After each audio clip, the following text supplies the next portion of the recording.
Сегодня они нам представят тот опыт, который будет полезен и интересен всем в нашей республике, не только. Добрый день, уважаемые коллеги. Рада приветствовать вас на нашем семинаре.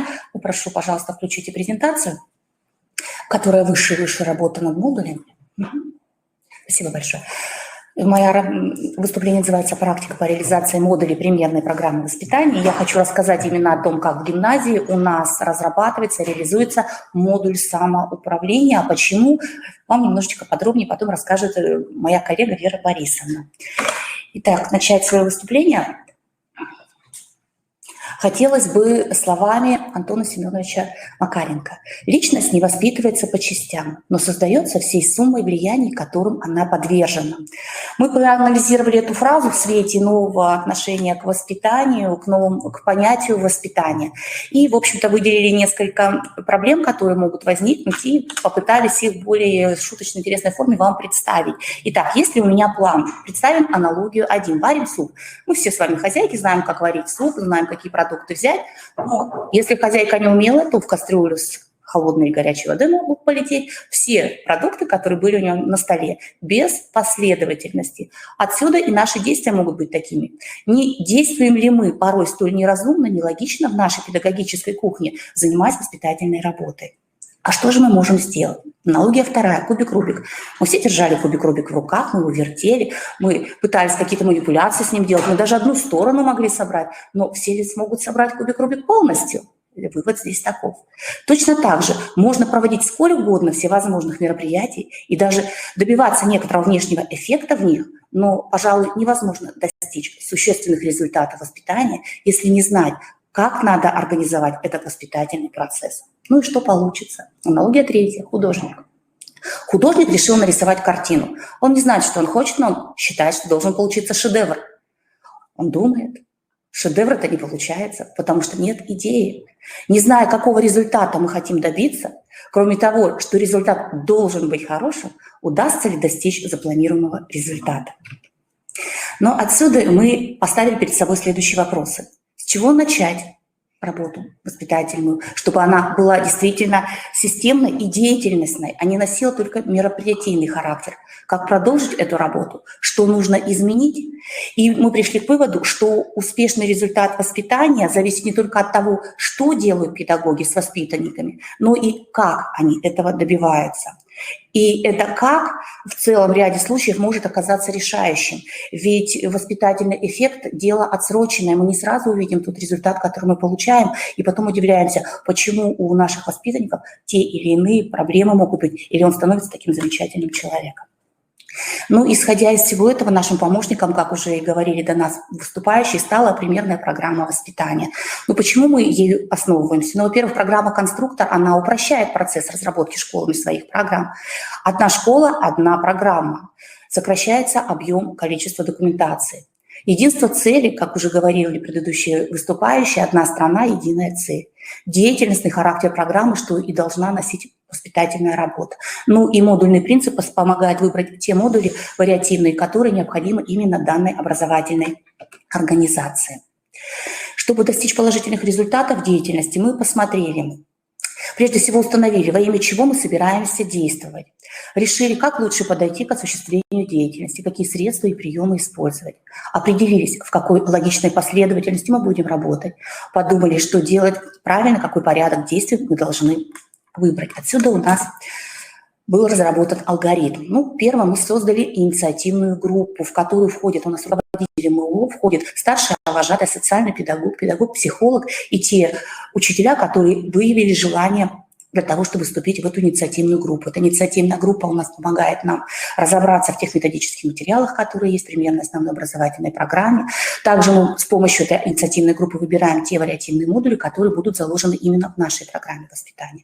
После этого мы проанализировали те возможности гимназии и особенности, которые есть в данный момент в нашей системе воспитания.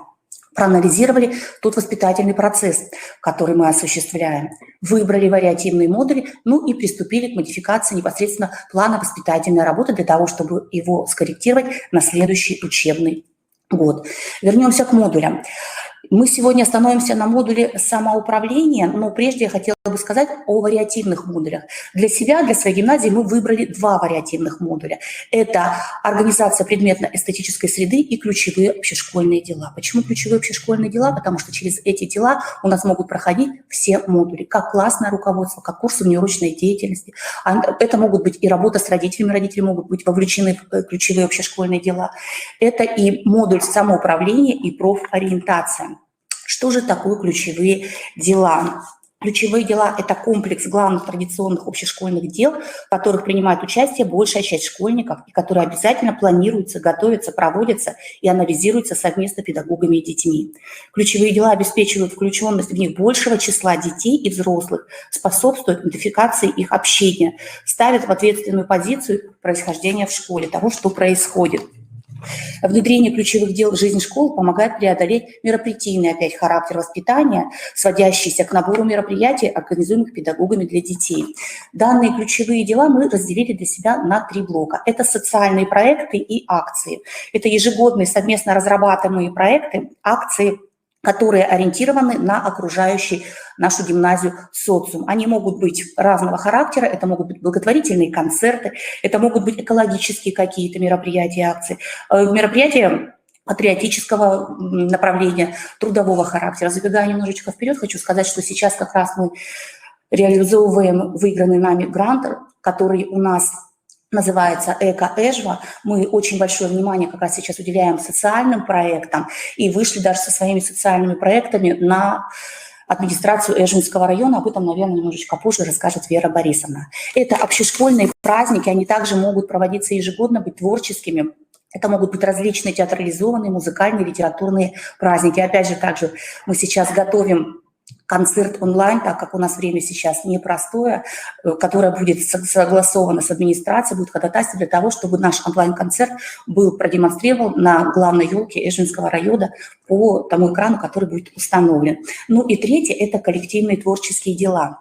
Если рассматривать коллективную творческую деятельность как технологию, то она у нас проходит ряд этапов. Это рождение педагогического замысла, время предварительной работы с тем материалом, который возникает. Вторая – это коллективное планирование этого дела. Затем подготовка непосредственно к самому делу, коллективное проведение. После проведения обязательно идет подведение итогов и ближайшие последствия, которые ожидаются в результате этого дела. Ну и проанализировав тот план работы и те ключевые общешкольные дела, которые проводятся у нас в гимназии, мы пришли к выводу, что часть этих дел, часть ключевых общешкольных дел у нас делегируется органам нашего гимназического самоуправления. А зачастую и даже наше самоуправление делегирует нам эти ключевые дела. Наше гимназическое самоуправление называется Совет учащихся парламент. И мы немножечко как раз сейчас и поговорим. Итак, что же такое самоуправление и в каком случае оно будет действительно работать? Ну, детское самоуправление – это мощное средство воспитания самостоятельности учащихся, привлечения ответственности, приучения их к ответственности. Самое главное, чтобы детское самоуправление носило деятельностный характер, а не было формальным имитацией каких-то мероприятий, поручений, задач, переданных ребенку. Самоуправление в гимназии у нас осуществляется на разных уровнях. Это на внешкольном уровне, мы сейчас выходим на администрацию Эжвинского района, на школьном уровне, где у нас запланированы общешкольные дела, которые организуются средствами самоуправления ученического, на уровне класса и на индивидуальном уровне. Ну и для того, чтобы самоуправление действительно работало, мы заложили ряд принципов, на основе которых мы и работаем как раз с ученическим самоуправлением. Ну, первый принцип – это обоснованность выбора поручения. То есть мы собираем совет учащихся парламент, на котором оговариваются те поручения, которые распределяются каждому ребенку. Важно здесь учесть то, что поручения должны распределять ребята сами.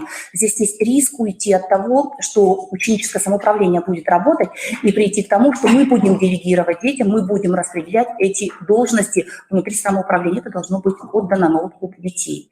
Следующий принцип – это равноправие, когда каждый участник самоуправления принимает участие одинаковое в голосовании, в выборе дел, в принятии решений, преемственность. Все мы знаем, что учащиеся наши вырастают, и наше самоуправление меняется новым составом. Поэтому важно, конечно, не забывать те традиции, которые у нас уже были, но и пополнять самоуправление новыми членами.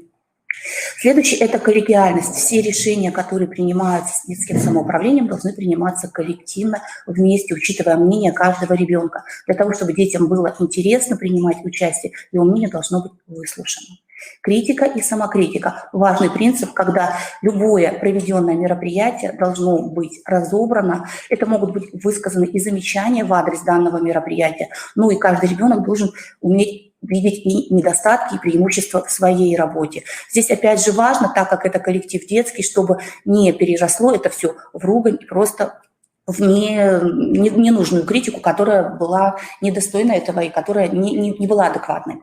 Отчетность. Все мы знаем, что как мы, так и дети нуждаются в том, чтобы то мероприятие, которое было проведено, было ограничено в каких-то определенных рамках. Поэтому обязательно должен быть поставлен дедлайн, должно быть выбрано время проведенного данного мероприятия, ну и после того, как оно будет проведено, обязательно должно быть разобраны его результаты. Следующий принцип – это сочетание коллективных и личностных интересов ребенка. Ни в коем случае те мероприятия, которые проводятся внутри самоуправления, не должны перечить тем интересам ребенка, которые у него есть. Если они не соответствуют этим интересам или интересам коллектива, то нужно рассмотреть это дело, следует ли его вообще проводить. Ну и последний принцип – это распределение полномочий. Здесь учащиеся, которые входят в самоуправление ученическое, должны понимать, что более ответственные мероприятия большую роль возлагают именно на тех детей, у которых уже есть опыт социального общения, выполнения социально значимых дел. Вера Борисовна расскажет о том, как этот модуль реализуется именно у нас в гимназии, а закончить мне хотелось бы фразой, к сожалению, у меня не переходит, что любое воспитание может идти вперед только в том случае, если оно будет системным. Спасибо за внимание. Хочу присоединиться к выступающим до меня коллегам. С наступающим вам Новым годом, чтобы следующий год был легче, здоровья вам, счастья и благополучия, и творческих, и профессиональных успехов. Спасибо. Уважаемые коллеги, мое выступление носит название «Самоуправление в действии», потому что для нас, для коллектива гимназии, самоуправление является тем ключевым инвариантным модулем, который вершит в школе многое. Мы уже достаточно длительное время работаем с самоуправлением, и для нас этот модуль не новый. И мы очень обрадовались тому, что можно еще больше полномочий передать детскому самоуправлению. Как сказал Антон Семенович Макаренко, я продолжаю цитировать великого педагога: «Дело рождает самоуправление, а не наоборот». Всегда должно быть общее дело. Об этом и сказала моя коллега Ирина Викторовна. Ключевые общешкольные дела – это то звено, которое объединяет всех, и школьников, и родителей, и педагогов. Поэтому действительно дело рождает самоуправление. Помогите, пожалуйста. Детское самоуправление предоставляет широкие возможности для самореализации, и ученики становятся организаторами мероприятий. Они не просто исполнители. Уже ушло то время, когда учитель приходит и говорит: так, ребята, мы будем с вами делать это. Но они не будут просто этого делать, нужно заинтересовать. И тогда ученики чувствуют свою нужность, они становятся действительно организаторами мероприятий, и мероприятия проходят на достаточно высоком уровне. В гимназии таким органом как раз является Совет учащихся парламент. Следующий слайд, пожалуйста. На данном слайде представлена структура ученического самоуправления в гимназии. Вот сверху это как раз общее собрание учащихся, Совет учащихся парламент, а внизу посмотрите ученик. То есть любой ученик, имея определенные способности, желания, может оказаться в Совете учащихся парламента. Для этого он активно участвует в Совете класса, он является участником сектора, который его интересует. Это может быть даже участие в нескольких секторах. Мы выделяем такие сектора, как сектор спорта, знаний, культуры, информации, сектор труда и сектор общения. И вот здесь как раз у нас и не возникает вопросов, куда же мы включим трудовое воспитание. Оно у нас будет рассредоточено. И таким образом совет класса через лидера класса выражает свои пожелания, что бы они хотели, в чем бы они хотели принять участие, что они хотели бы организовать. Но это не хаотичное движение. Все здесь фиксируется в планах, и план для самоуправления разрабатывается на Совете учащихся парламента. То есть они анализируют план данного года, ставят плюсики, минусики, ну, то есть анализируют, что у них получается, что не получается, что они хотели бы добавить в свой план. И таким образом происходит взаимодействие, и жизнь в школе превращается в жизнь маленького государства со своими правилами, со своими нормами, со своими принципами. Можно, пожалуйста, следующий слайд?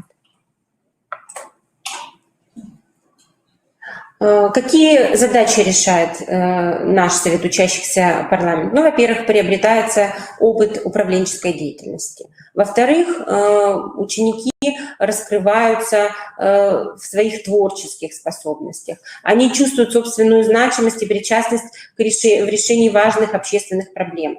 И развиваясь в различных видах деятельности, ученическое самоуправление охватывает большее число задач, которые раньше решались педагогами. И вот здесь вот, конечно, может возникнуть трудность, потому что и педагогам ведь тоже сложно перестроиться. Раньше привыкли все решать они, а здесь большую часть мероприятий, каких-то видов деятельности приходится отдать ребятам. Но этот вопрос решается хорошим результатом от проведенных мероприятий. Детям нужно доверять и сопровождать, и тогда все это действительно получится в идеальном варианте.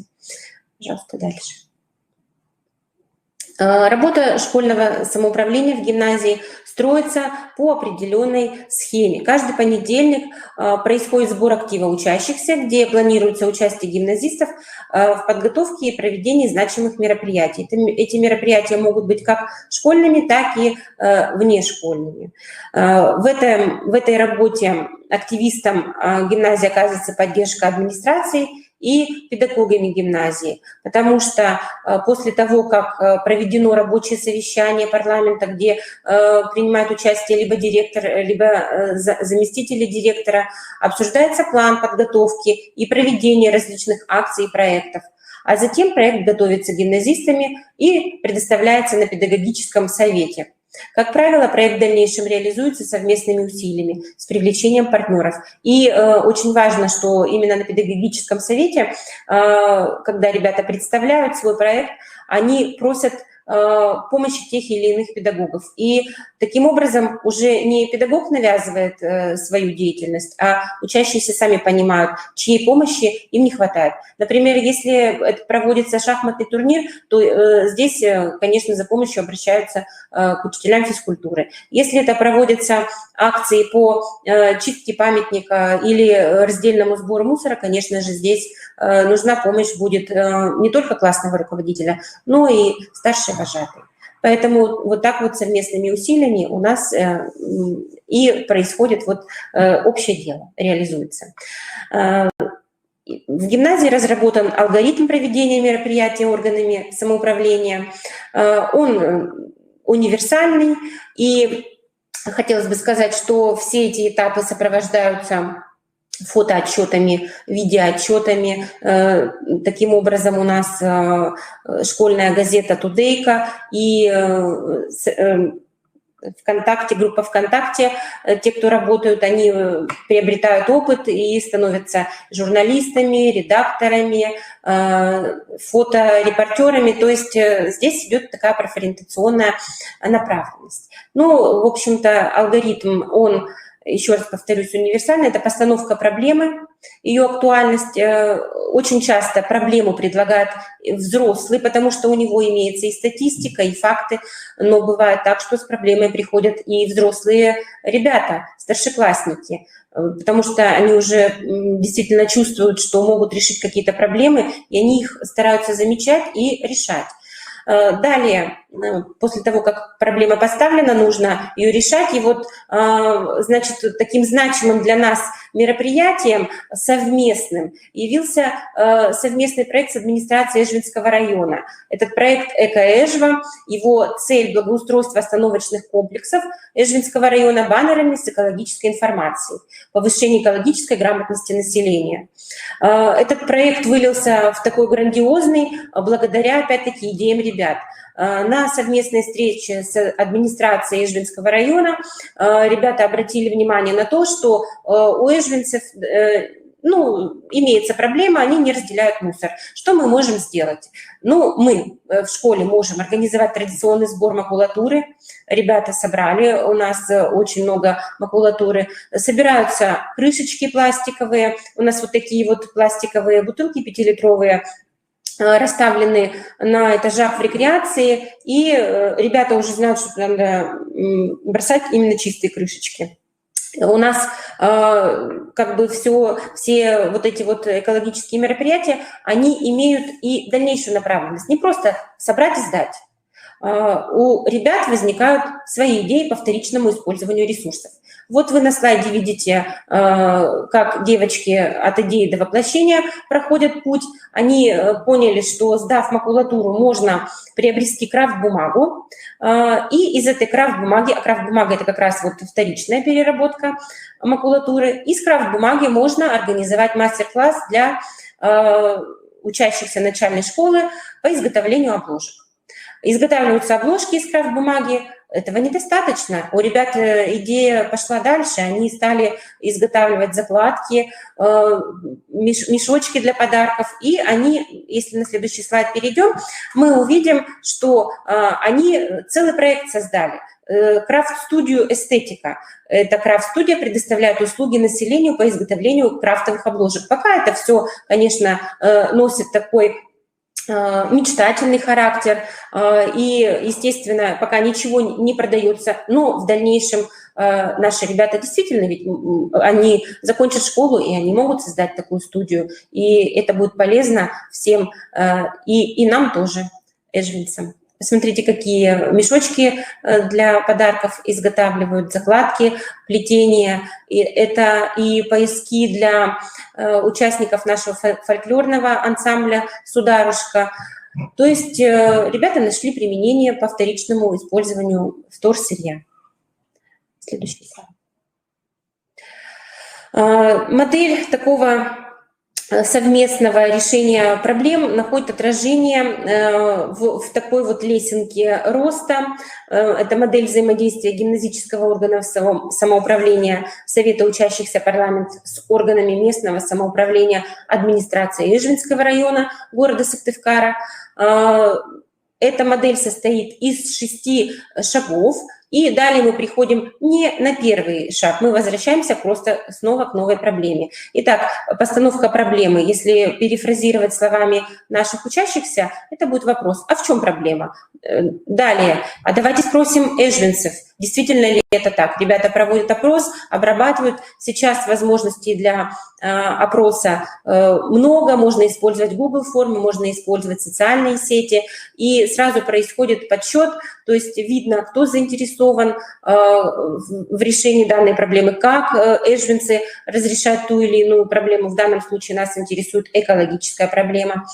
У ребят возникают на 3-м шаге различные идеи, от идеи до проекта, и именно на этом этапе очень важно поддержать ребят, потому что идеи могут быть бредовые, могут быть реальные, и очень важно, чтобы здесь как раз реалисты, идеалисты и критики собрались в тесном кругу и обсудили, что же действительно выйдет как реальный продукт. На 4-м этапе это создание самого проекта, где ребята представляют администрации Эжвинского района, а мы решим проблему так. И пятый этап – это реализация проекта. Для того, чтобы реализовать проект такой совместный, нужно объединиться. Мы объединяемся со школами нашего района, мы проводим совместные акции, мы привлекаем и художественную школу, и Центр детского творчества, для того, чтобы мероприятие прошло на высоком уровне. И дети действительно почувствовали себя активными ребятами. Эти дети будут иметь активную жизненную позицию, они будут готовы принимать решения и осуществлять проектную деятельность на благо окружающим людям. Подводятся на 6-м этапе итоги, посмотри на результат. После подведения итогов, естественно, появляются плюсы и минусы, и можно выйти на новую проблему. А что нам не удалось решить, и как мы это можем решить теперь. То есть таким образом мы видим, как происходит личностный рост ребенка. Вот, в принципе, все, что я хотела сказать о том, как у нас функционирует модуль самоуправления, почему он в действии. Мы не планируем останавливаться на достигнутом, и я думаю, что этот грант «Эко-Эжва» — это только начало нашего совместного взаимодействия с администрацией Эжвинского района. И вот наш модуль самоуправления, он становится действительно реально значимым, потому что это не просто придумано на бумаге, это не просто написано и издается для отчетности, это действительно маленькая жизнь в маленьком государстве. Спасибо за внимание. Всех с наступающим Новым годом, здоровья, счастья и удачи. Спасибо огромное, Вера Борисовна, спасибо огромное, Ирина Викторовна, за интересный, содержательный доклад. Вы поделились своей же событийной жизнью вашей прекрасной гимназии, о том, как вы умеете сотрудничать с внешними партнерами и как умеете действительно ребят подключить к интересному делу, да, и организовать, вот, ну, может быть, вот эти вот самые мешочки, да, какие-то закладки, какие-то поиски не только, да, для непосредственно, да, продажи какой-то, да, организованной ярмарки, а для подарков тем же ветеранам, возможно, малышам и так далее, да, то есть вот очень важно, чтобы был человек, который сумел, так скажем, вдохнуть жизнь, да, наполнить интересом детские души, да, чтобы они все-таки загорелись, захотели это делать. Вот к вопросу о тому, как поступить тем, кто не может, когда дети не без энтузиазма относятся к любой инициативе взрослых и никак не могут организоваться на какое-то интересное творческое дело или общешкольное ключевое событие. Какой совет дадите вы? Скажите, пожалуйста. Мы дадим такой совет, что если ребенок стесняется, не нашел себя, то, возможно, ведь у нас самоуправление может быть и на индивидуальном уровне, возможно, дать ему то поручение, которое ему будет интересно. Предположим, этот ребенок может хорошо вести питание, ну, учитывать, кто сегодня питался, да, это тоже помощь классному руководителю, и он таким образом в классе занимает какую-то определенную позицию. То есть все от интереса ребенка. Он действительно может быть застенчивым, но всегда надо учителю создать такую ситуацию, чтобы ребенок